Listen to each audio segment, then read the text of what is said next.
Well, in the same conversation, BJP's party president JP Nadda also discussed party's Mission 400 Par campaign as well. Nadda in fact explained that Prime Minister Modi's slogan about surpassing 400 seats was a strategic move to corner the opposition, and by raising this issue, they managed to ensnare the opposition. He says that even the opposition acknowledges the BJP's potential to secure over 400 seats this election season. Listen in to what he has to say.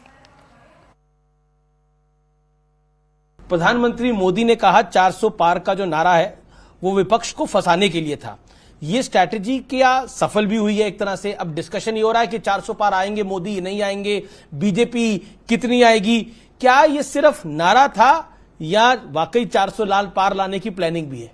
नहीं, Bharatiya Janata party ने तय किया था कि हम एक लक्ष्य लेकर के चलेंगे और वो लक्ष्य बड़ा होना चाहिए, और वो लक्ष्य हम लोगों ने 400 पार यानी 370 के आसपास भारतीय जनता पार्टी की सीटें आए और बाकी एनडीए की, और हम 400 पार करें और उसी लक्ष्य को लेकर के हम चले।